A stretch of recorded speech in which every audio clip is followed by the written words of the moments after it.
আচ্ছা দেখো, আগের দিন ভিজুয়াল ফক্স প্রোর আমরা কিছু প্রোগ্রাম শিখেছিলাম, ফার্স্ট প্রোগ্রাম ক্লাস। এবার একটা প্রোগ্রাম আমরা করব, বলছে এমন একটা প্রোগ্রাম তৈরি করো 3টে নাম্বার ইনপুট হবে। নাম্বারের ক্ষেত্রে প্রোগ্রামটা হচ্ছে input 3 numbers and display maximum and minimum number. 3টে সংখ্যা ইনপুট করবে, তাদের মধ্যে থেকে বড় সংখ্যা এবং ছোটো সংখ্যা তোমাকে বার করে দেখাতে হবে, এরকম একটা প্রোগ্রাম করতে হবে। তাহলে তুমি ভিজুয়াল ফক্স প্রো খুলবে। প্রথমত ভিজুয়াল ফক্স প্রো খুলে একটা প্রোগ্রাম ফাইল নিতে হবে। প্রোগ্রাম ফাইল নিতে গেলে কি কমান্ড ইউজ করবো আমরা? হ্যাঁ, ক্রিয়েট না, মডি কম। প্রোগ্রাম ফাইলের নাম তুমি যে কোনো একটা দেবে, ঠিক আছে। আমরা কি যেমন দিয়েছিলাম, RYCTC 30 দিয়েছিলাম, 30 হয়ে গেছে, 31 দিই, 31 ফাঁকা আছে, RYCTC 31 দিলাম, ঠিক আছে। ম্যাক্সমিন নামে প্রোগ্রামটা করতে পারতাম, কিন্তু ম্যাক্সমিন নাম দিতে পারতাম, কিন্তু ম্যাক্সমিন নামে অলরেডি করা আছে, ঠিক আছে। তখন ওই ফাইলটাই খুলে যাবে। এবার এই প্রোগ্রাম ফাইলে লিখবে যে ক্লিয়ারটা, তুমি এখানে লিখলে হবে না কিন্তু, ঠিক আছে। প্রোগ্রাম ফাইলে লিখবে, এখানেই লিখবে ক্লিয়ার। ওকে, প্রথমে ক্লিয়ার। এবার হচ্ছে কতগুলো নাম্বার ইনপুট হবে, টোটাল কটা নাম্বার ইনপুট হবে? 3টে। তাহলে 3টে ভেরিয়েবল ধরতে হবে, ABC ধরে নিতে পারি, XYZ ধরে নিতে পারি, ঠিক আছে। হ্যাঁ, তাহলে আমি A সমান কী ধরবো? নাম্বারের ক্ষেত্রে 0, B সমান 0, C সমান 0। এই নাম্বারগুলো আমার স্ক্রিনের কোথায় ইনপুট হবে সেটা ট্যাগ করতে হবে। তাহলে @ তাই তো, @10, 10। আচ্ছা, এই 10 10 লিখছি, 10 না লিখে এবার একটু অন্য কিছু লিখি। দেখো, আমি 50 লিখলাম, ঠিক আছে, 50, 85 লিখলাম, ঠিক আছে। সে এন্টার ফার্স্ট নাম্বার, মানে প্রথম নাম্বারটা, first NO, enter first number, কার মধ্যে ইনপুট হবে? Gate A। ওকে, এটাকে কপি করি, Ctrl+C। 1 মিনিট, তাহলে এটাকে কপি করে নিই,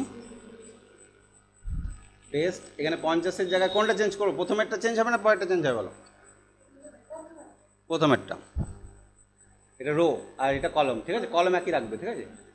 এন্টার, এখানে সেকেন্ড নাম্বার করলাম। কার মধ্যে ইনপুট হবে? এটা B এর মধ্যে ইনপুট হবে। এন্টার মারি, Ctrl+V, পেস্ট। এটাকে 54 দিলাম, enter third number, get C। এরপরে কি করতে হবে? এখানে রিড করতে হবে, রিডটা করতে হবে, ঠিক আছে। রিড না করলে এইখানে যে 3টে স্ক্রিনে লেখা আসবে, কার্সারটা দাঁড়াবে না, ঠিক আছে, ওয়েট করবে না। আচ্ছা, এবার ABC তুমি যে কোনো 3টে নাম্বার ইনপুট করবে, যে কোনো 3টে নাম্বার ইনপুট করবে, এনি। এবার কে বড় কী করে বার করবে বলো? বড় সংখ্যা বার করা যায় এরকম কোনো ফাংশন জানা আছে?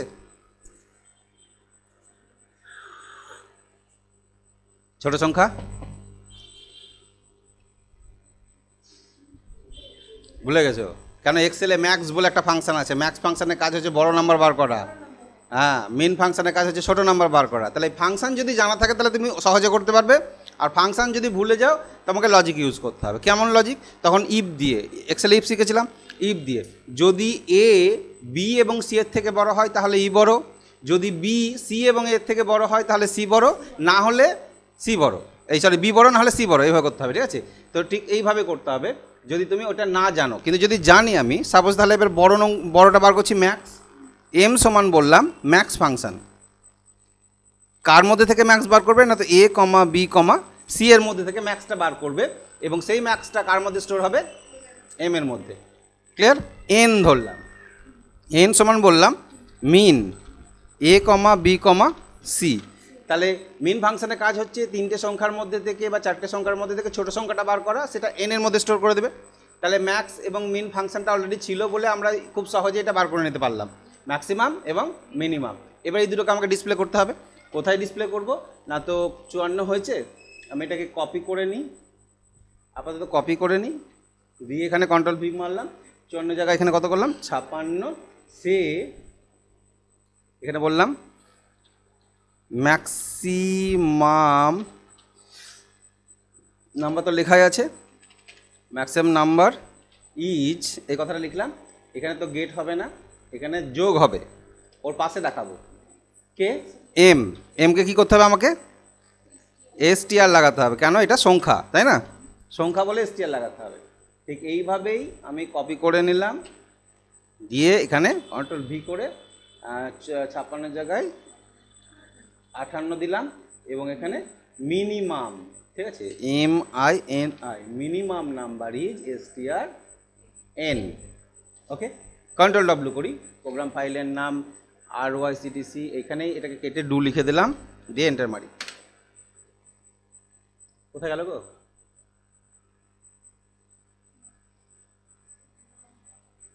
স্ক্রিনের এমন জায়গায় চলে গেছে তার দেখতে পাচ্ছি না, ওইদিকে পালিয়ে গেছে মনে হয়, ঠিক আছে, এটা হ্যাঁ বেশি হয়ে গেছে। তাহলে এখানে আমি কমা এটা, ঠিক আছে, এই কলমটা 50 না করে রো 50 করেছি, মানে নিচে চলে গেছে হয়তো, দেখালো। আমরা 10-এ করেছিলাম এর আগে, তাহলে এবার 20-তে করে দেখি, তাই না? 20-20-তে করে দেখি। এটা 20, এটাও 20, এটাও 20, এটাও 20, এটাও 20, এটাও 20, এটাও 2, এটাও 2, এটাও 2, এটাও 2, কন্ট্রোল W।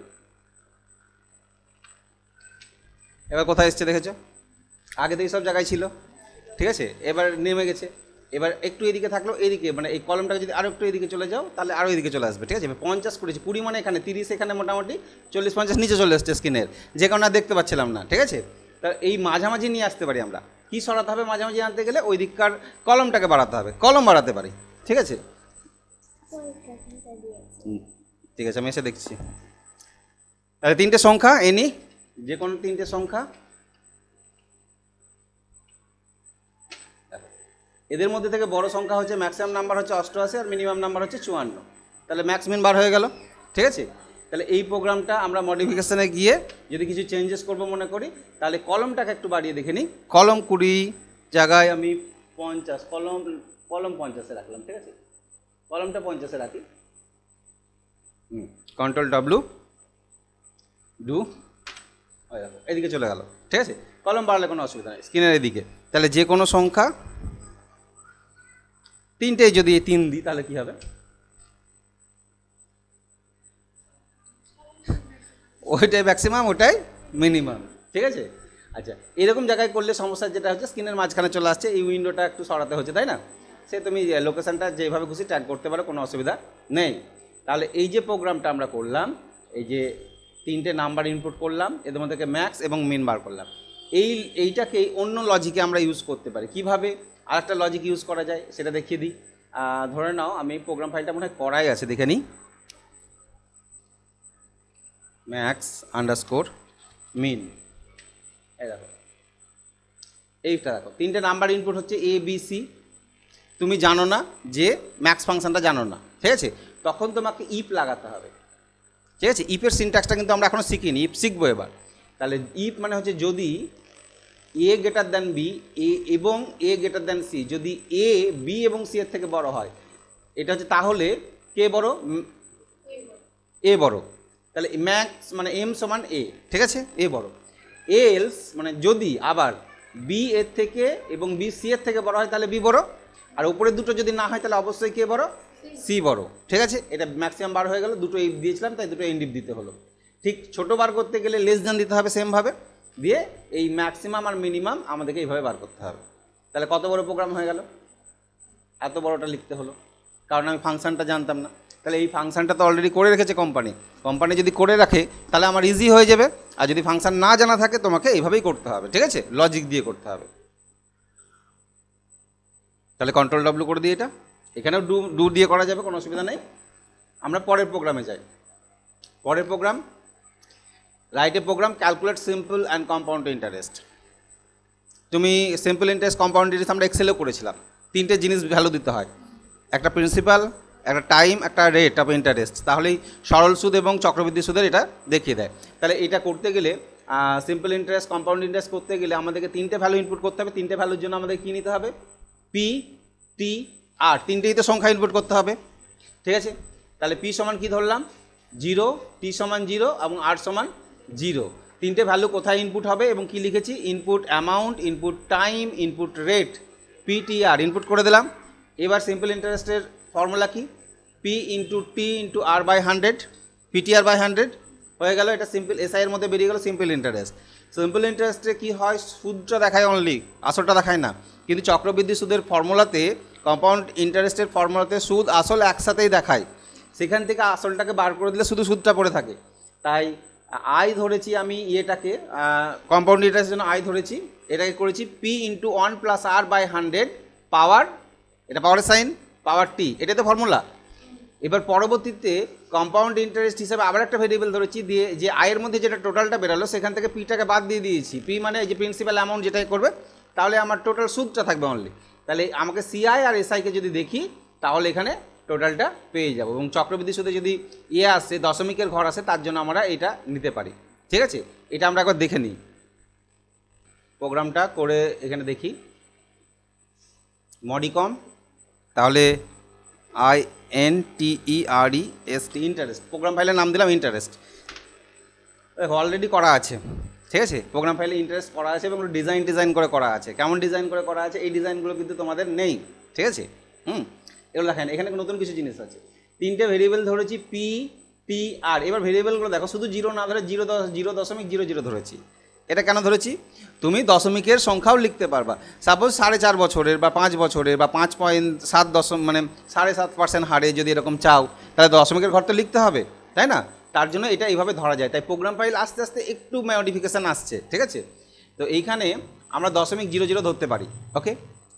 আর এই যে সে কমেন্টের সাহায্যে কোনো জিনিস দেখানো যায়, স্ক্রিনে দেখানো যায়। এখানে স্ক্রিনে আমি একটা জিনিস দেখিয়েছি, কি দেখিয়েছি, শুধু এই স্টার দাগটা দিয়েছি, ঠিক আছে। কত নাম্বার রোয়ে দিয়েছি, 6 নাম্বার রোয়ে দিয়েছি। কলম কিন্তু সবাই একই রেখেছি, হ্যাঁ। 6 নাম্বার রোয়ে একটা দাগ দেখিয়েছি, এরকম করে একটা দাগ যাবে, এই স্টার চিহ্নগুলো দিয়ে দিয়েছি, বুঝতে পেরেছো? স্টার চিহ্ন দিয়ে দিয়েছি। এবং 7 নম্বরে simple and compound interest calculation, এই কথাটা দেখিয়েছি এবং স্টাইল করেছি বি।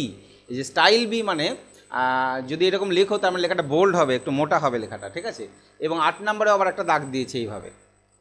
এটা রান করে একবার দেখো কেমন লাগছে, তারপরে তোমাদের এটা বোঝাচ্ছি আমি, ঠিক আছে। এটা Ctrl+W করে নিই, Ctrl+W, এখানে আমি জাস্ট ডু লিখলাম, ডু,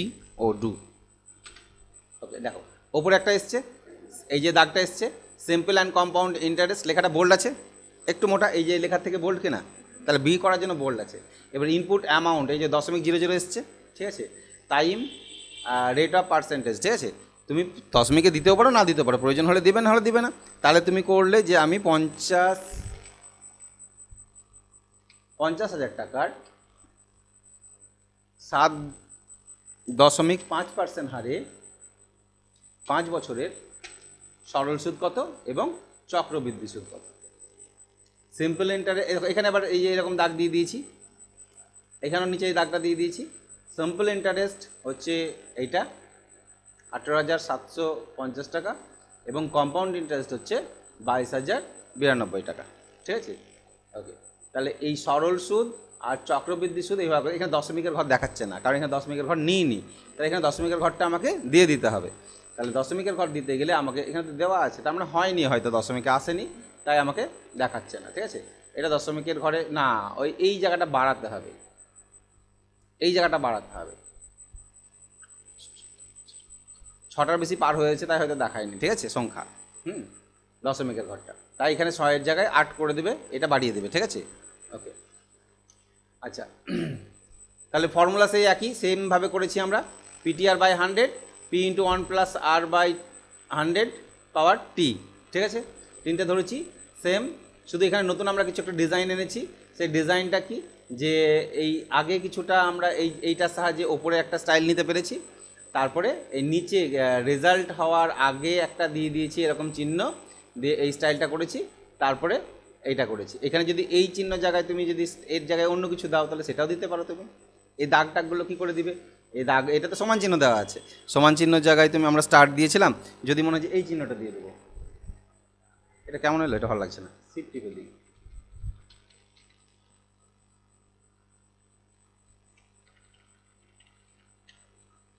ঠিক আছে, শিফট টিপে দিলাম, তাহলে এই চিহ্নটা শিফট টিপে দিলাম, এটাকেও চেঞ্জ করছি না, জাস্ট Ctrl+W ডু করি, এটা উপরে এটা আসবে।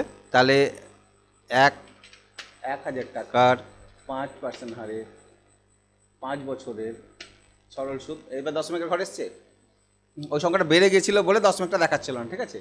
তাহলে দেখো এই যে দাগটা উপরে দাগটা, এই দাগটা বোঝা গেল।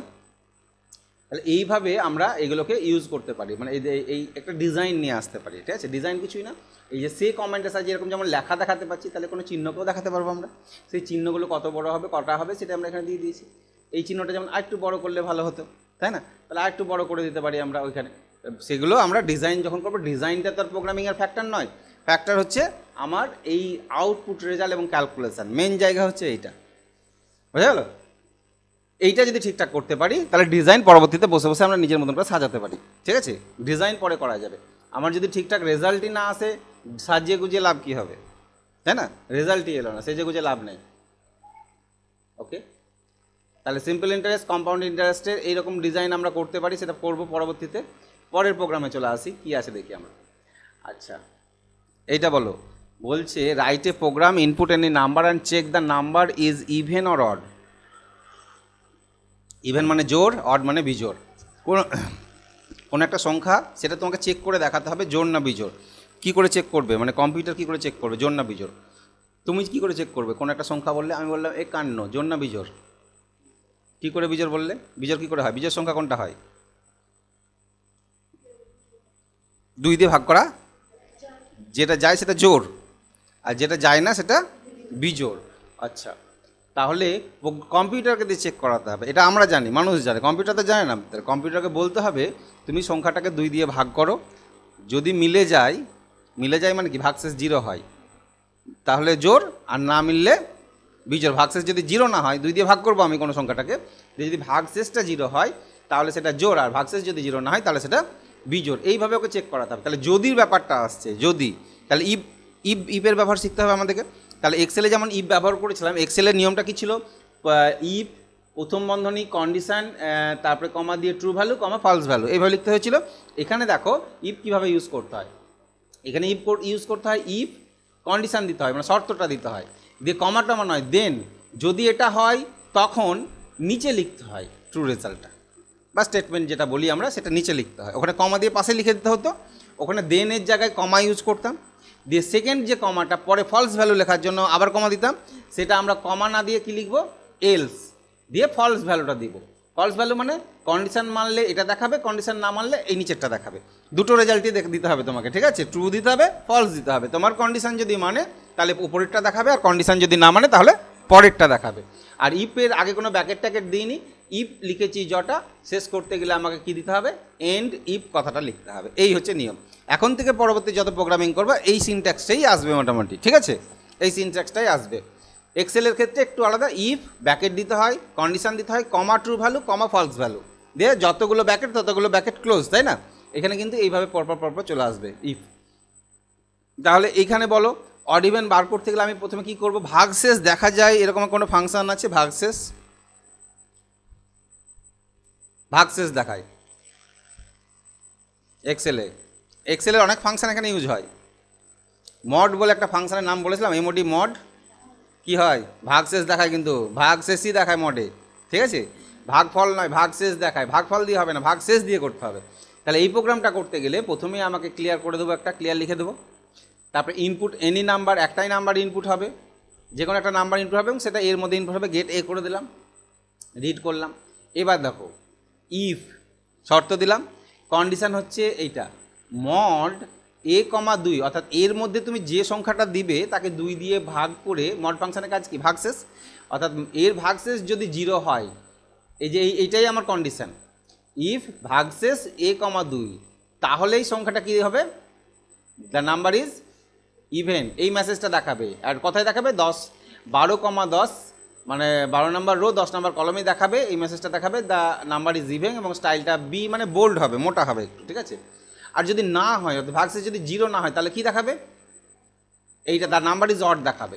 কোথায় দেখাবে, একই জায়গাতেই দেখাবে। দেখো রো, এই দুটো রো কিন্তু একই আছে, আলাদা করে কেন, দুটোর মধ্যে তো একটা দেখাবে, দুটো তো একসাথে দেখাবে না, হয় এটা না হলে ওটা। 0 হলে, যদি ভাগশেষ 0 হয় তাহলে উপরেরটা দেখাবে, আর ভাগশেষ 0 না হলে নিচেরটা দেখাবে, ঠিক আছে। এইটা দিয়ে ইফটাকে শেষ করলাম কি দিয়ে, এন দিয়ে। তুমি এই প্রোগ্রামটা লেখো ভিজুয়াল ফক্স প্রোতে, তাহলে মড অড ইভেন, তাই তো, O DD odd E V E N even, A equal to 0, কোথায় ইনপুট হবে এটা দিয়ে দিলাম, if mod A comma 2 equal to 0, এটা হচ্ছে আমার কন্ডিশান, ঠিক আছে। তাহলে দেন মানে হচ্ছে তাহলে এইটাই দেখাবে, ঠিক আছে। আর এটা হচ্ছে না হলে এইটা দেখাবে, ওকে। দিয়ে কন্ট্রোল W, তাহলে এবার ডু করি। তাহলে এনি সংখ্যা অড বিজোড়, কারণ 2 দিয়ে ভাগ করলে ভাগশেষ থেকে যাবে ওর, ঠিক আছে। আচ্ছা, সংখ্যা ইভেন, ঠিক আছে।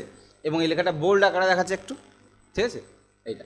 তাহলে এই লজিকটা শেখালাম প্রথমে তোমাদের, এটা হচ্ছে ইফের ব্যবহারটা শেখাতে। এর পরবর্তীতে প্রোগ্রামে অনেক ইফ ব্যবহার করতে হবে, ঠিক আছে। আমাদেরকে ইফের ব্যবহার অনেক কিছু আসতে পারে।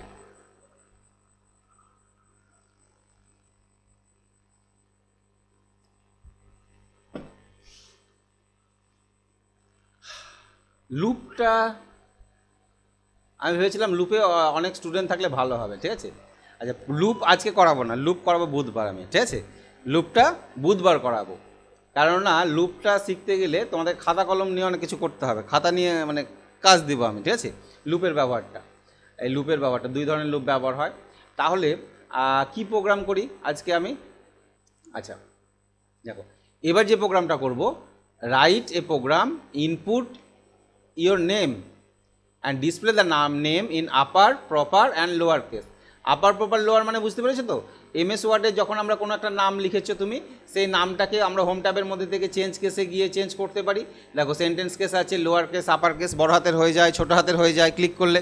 তো এইরকমই কী করে হয়, আমরা কোনো একটা প্রোগ্রাম করব যেখানে আমরা একটা নাম লিখব, সেই নামটা বড় হাতের, ছোটো হাতের এবং ক্যাপিটালাইজ ইচ ওয়ার্ড করে দেখা প্রত্যেকটা, ঠিক আছে। যে কোনো নাম লিখতে পারি। তো সেই টেক্সট নিয়ে প্রোগ্রাম করতে গেলে কি করতে হয়, প্রথমে ক্লিয়ার লিখতে হবে, দিয়ে এক্স ইকুয়াল টু কী ধরতে হবে এখানে, স্পেস। দেখো আমরা নাম্বার ইনপুট করতে গেলে 0 ধরছি, ডেট ইনপুট করতে গেলে দ্বিতীয় বন্ধনী ওপেন ক্লোজ করছি, কিন্তু কোনো অক্ষর লিখতে গেলে তোমাকে স্পেস নিতে হবে, জায়গা। কটা স্পেস নিয়েছি আমি? 30। তার মানে 30টা তুমি ক্যারেক্টার লেখার জায়গা পাবে, ঠিক আছে। 30 স্পেস পাবে। এবং নামটা কোথায় ইনপুট করবে সেইভাবে সেম একই জিনিস। এবং এই প্রোগ্রামটা আমি এখানে করি, ঠিক আছে। তাহলে প্রোগ্রামের নাম দিলাম আমি কি জানো, আপার। আপার বলে ফাংশন আছে, আপার,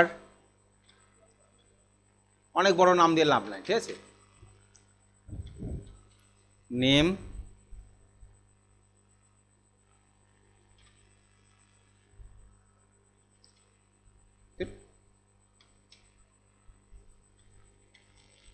টেক্সটেও ফাংশন আছে, ঠিক আছে। তাহলে আমি কি নাম দিই,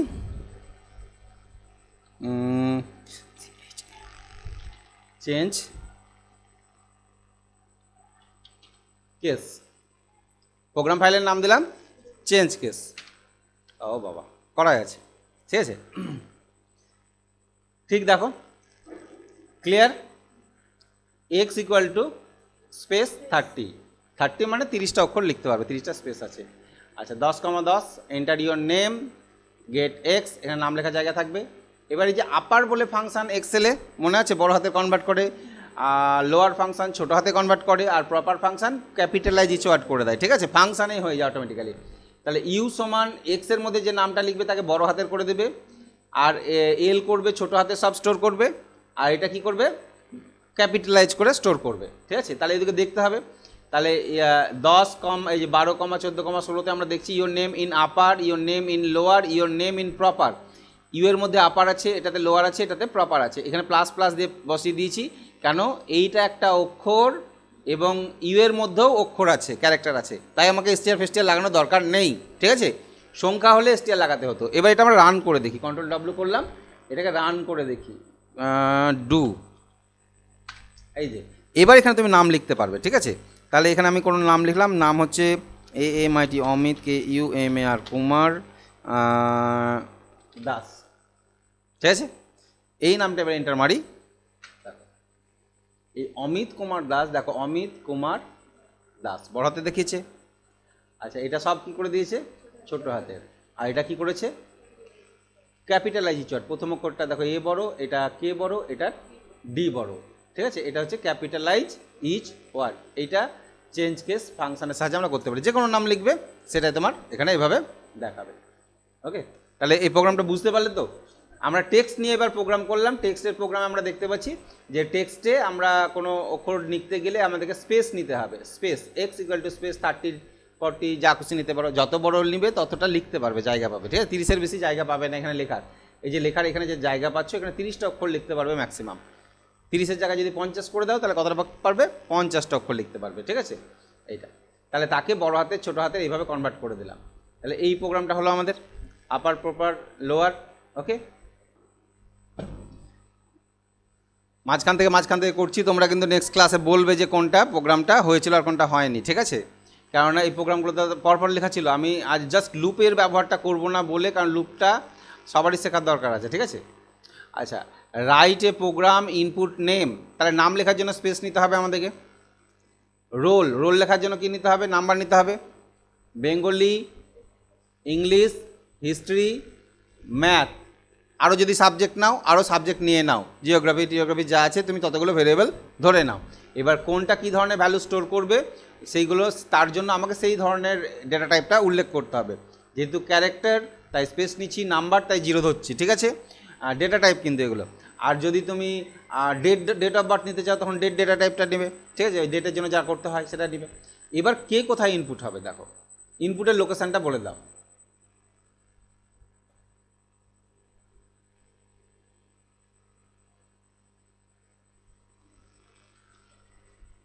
এটা অনেক বেশি বড় হয়ে গেছে, বুঝলে তো, কয়েকটা স্পেস কেটে দিই, তাই আঁটছে না এখানে।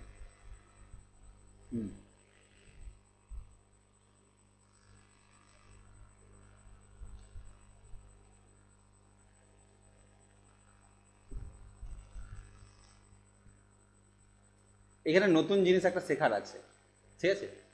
রেঞ্জ, এই যে রেঞ্জ, ঠিক আছে। রেঞ্জ হচ্ছে তোমার ডেটা ভ্যালিডেশন মানে তুমি যদি কোনো সাবজেক্টের রেঞ্জ দিয়ে দাও, তার মানে তোমাকে এই যে 0,100 লিখেছি, তাই না, ওর পাশেই এটা কোথায় হবে বলো তো? ওর পাশেই হবে। এগুলো একটু ছোটো করি সাইজটা, না হলে তোমাদের হচ্ছে না, ওই সাইজটা ছোটো করি।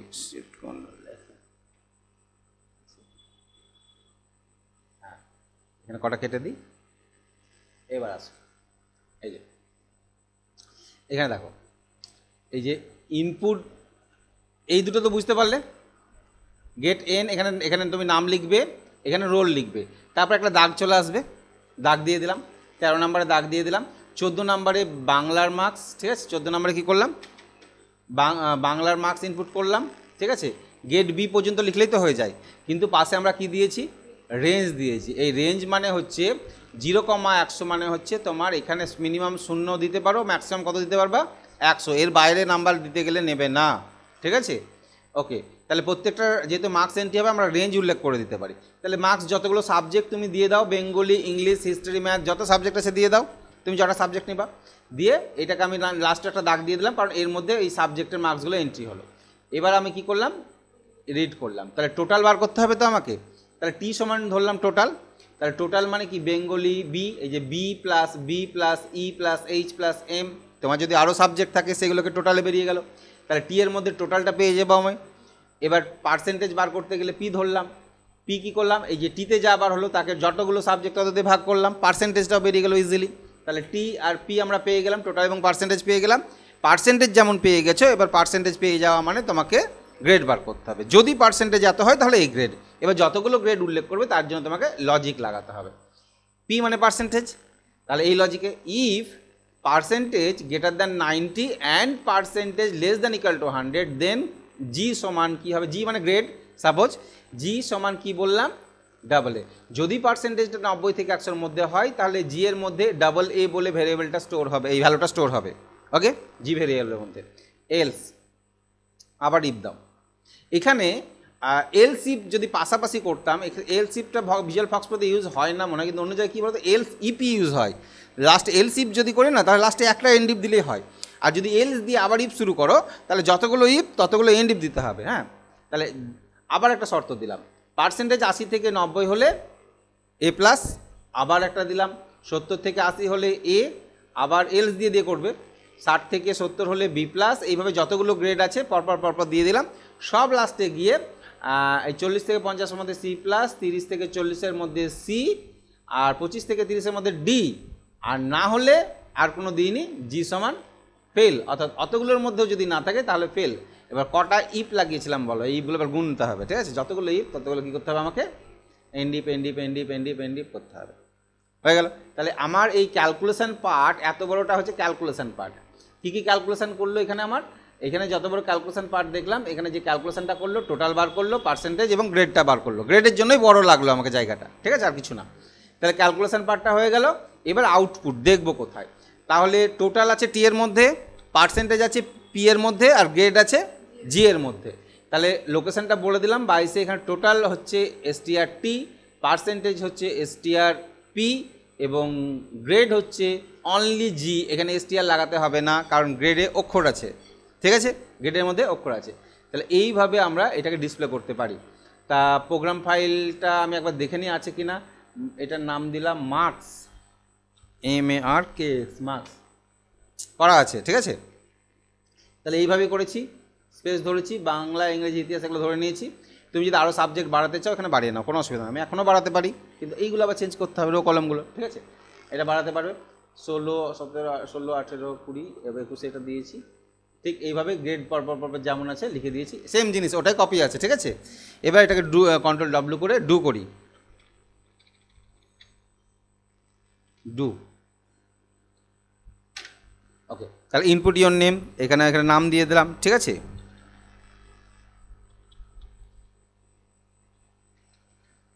রোল নাম্বার, মার্কস, এটাতে কত পেয়েছে, এটায় কত পেয়েছে, এটাতে কত পেয়েছে এবং এটাতে কত পেয়েছে, এই সব মার্কস এন্ট্রি করার পর রিডের পরে এবার আসবে ক্যালকুলেশন করেই সঙ্গে সঙ্গে কী দিয়ে দেবে আমাদেরকে, আউটপুট দিয়ে দেবে, ঠিক আছে। মানে প্রোগ্রামিংটা ভাবো যে আমরা তো এই ইনপুট করার পার্টগুলো আগে ইনপুট করেছি, তারপরে এইটা করার পরে তো রিড আছে, রিড আছে বলে এই পর্যন্ত দাঁড়িয়ে আছে। যে এন্টার মারবো তখন ও ক্যালকুলেশন করবে, তারপরে যে আউটপুট আছে সঙ্গে সঙ্গে দেখিয়ে দেবে উইদিন সেকেন্ড।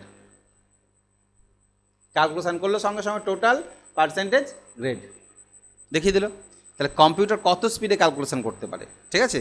আমরা বলেছিলাম যখন কম্পিউটার ফান্ডামেন্টাল শিখি যে কম্পিউটার পিকো সেকেন্ডে কাজ করে, তাই না? পিকো সেকেন্ড, 1 সেকেন্ড, মিলি সেকেন্ড, পিকো সেকেন্ড। এই যে পিকো সেকেন্ড, কন্ট্রোল F, PICO, পিকো, এখানে আছে পিকো, দেখো পিকো সেকেন্ড মানে কতটা, মিলি সেকেন্ড 10⁻³ মাইক্রো, ন্যানো, পিকো। এই যে মিলি সেকেন্ড মানেই হচ্ছে 1 সেকেন্ডের 1000 ভাগের 1 ভাগ। 1 সেকেন্ডকে 1000 ভাগ করার পর যে সময়টা সেটা 1 মিলি সেকেন্ড। তাহলে পিকো সেকেন্ডে 12টা শূন্য আছে একের পরে, ঠিক আছে। তাহলে এত ভাগের 1 ভাগ সময় হচ্ছে 1 পিকো সেকেন্ড। তাহলে বড় বড় ক্যালকুলেশন পিকো সেকেন্ডে করতে পারে, এত স্পিডে করতে পারে কম্পিউটার, যে কারণে তো কম্পিউটারের ব্যবহার এত বেশি। তুমি ভাবো ওকে যত বড় ক্যালকুলেশন দিবা, মানে ওই ক্যালকুলেশন উইদিন সেকেন্ডের মধ্যে করে দেবে, ঠিক আছে, এত স্পিড কাজ করতে পারে কম্পিউটার। কোথায় ছিলাম আমরা?